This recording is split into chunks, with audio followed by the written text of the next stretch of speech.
Meus amigos, a derrota de ontem do Brasil para a seleção uruguaia por 2-0 nas eliminatórias, e da forma como foi, terminando os 90 minutos sem finalizar uma vez no gol, tendo duas finalizações totais, mas nenhuma vez no gol, e tendo um ataque completamente ineficiente, traz de volta aquelas memórias que o brasileiro costuma ter sobre, primeiro, falta de identificação com a seleção, sobre o desgosto que tem com o time, fazendo gerar críticas atrás de críticas.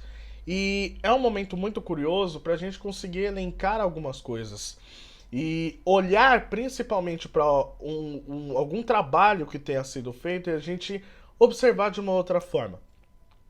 O jogo de ontem, ele traz uma mudança de filosofia, ele traz posicionamentos de jogadores que a gente começa a discutir, primeiramente, se eles merecem ser convocados ou não, e o que eles estão fazendo em determinados setores.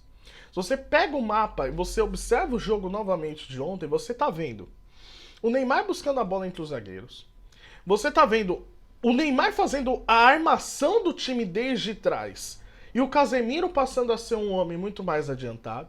Diferente do que o Diniz tinha falado, que o Casemiro seria esse homem de construção. E você vê falhas de jogadores que dificilmente cometiam esses erros em outros momentos. Como é o caso, por exemplo, do Marquinhos. O Marquinhos, ele tomou uma bola ontem nas costas que é preocupante. Para o jogador do nível dele é preocupante. Você vê erros de botes defensivos, principalmente do Casemiro. E aí o torcedor, com total razão, começa a questionar o porquê que esses jogadores estão sendo convocados. Sendo que o Diniz ele poderia muito bem colocar, por exemplo, o André, testar outro zagueiro, começar a rodar um pouco mais o elenco. E não só isso pela falha do sistema defensivo, mas o Brasil ele tem um ataque formado por dois jogadores do Real Madrid e um que está sendo fundamental no Arsenal do Mikel Arteta, que é o Gabriel Jesus. Ou seja, são dois jogadores que já decidiram praticamente a Liga dos Campeões da temporada 2022. O Rodrigo na semifinal e o Vinícius Júnior na final e na campanha toda junto com o Benzema.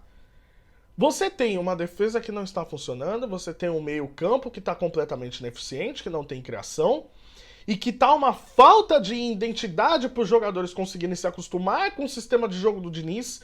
Você vê que o Bruno Guimarães não consegue fazer uma função. O Bruno Guimarães, se você tirar o Bruno Guimarães hoje do time, você vai ver que não faz falta nenhuma para uma função tanto construtiva quanto defensiva.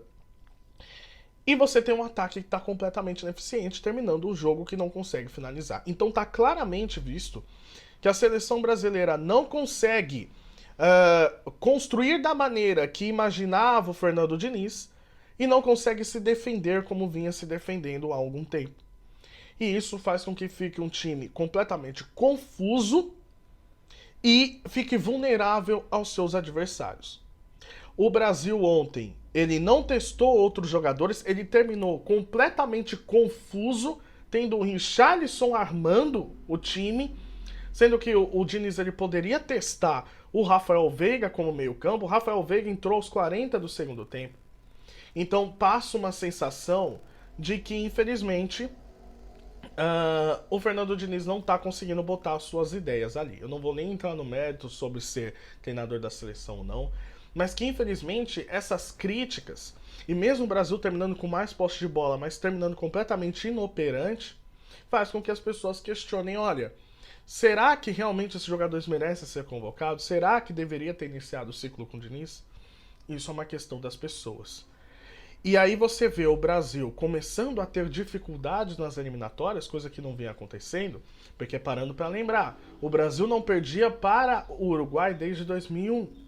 O Brasil não sofria mais de um gol do Uruguai há 40 anos. A última vez foi em 1983 que o Brasil sofreu mais de um gol do Uruguai. E o Brasil estava a 37 jogos invictos nas eliminatórias.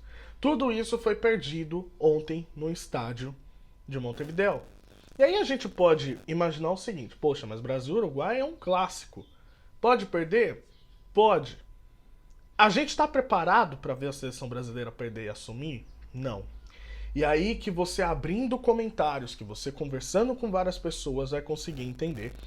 algumas pessoas que tá tendo certa saudade do último trabalho, que no caso foi do Tite. Com o Tite, o Brasil em 6 anos teve 6 derrotas. E o Brasil no último ciclo das eliminatórias sofreu apenas 5 gols. Obviamente, a gente entende que por uma cultura do futebol brasileiro, por uma cultura principalmente de técnicos cíclicos que atuam no Brasil, tanto que, se eu não me engano, foi o PVC que tinha falado, é uma média de um técnico por rodada no Campeonato Brasileiro. E o torcedor brasileiro, como ele valoriza somente a Copa do Mundo, consegue sim entender que o trabalho do Tite não foi bom. Mas, na verdade, pegando as atuações, o Brasil poderia não encantar. Mas ele entregava resultado sim. O Brasil ficou sequências de jogos sem sofrer gols.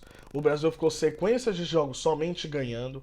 E é um trabalho que foi espetacular do ponto de vista de eficiência e de resultado. O problema do último trabalho é que ele não encantava ao ponto de golear todo mundo com muitas triangulações e etc. E isso faz com que o torcedor volte a sofrer agora das eliminatórias.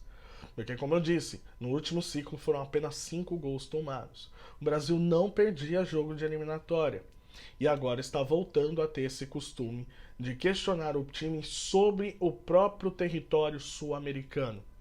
E isso faz com que sempre a gente fique acreditando que a seleção brasileira vai estar atrás daqui a pouco de várias seleções da própria América do Sul.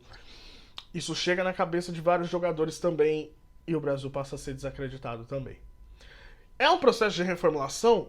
É. Mas eu acho interessante a gente estar passando por isso por uma questão de estar mal acostumado todos esses anos. Não tinha adversário para o Brasil na América do Sul, agora passou a ter. Mas não é só também por uma queda técnica do Brasil. Você vê uma melhora de outros times. A Venezuela está vivendo seu melhor momento da história. O Uruguai está se reencontrando agora com Marcelo Bielsa, que é vice-colocado. E você tem a Argentina mantendo o padrão de jogo da Copa do Mundo e só evoluindo cada vez mais.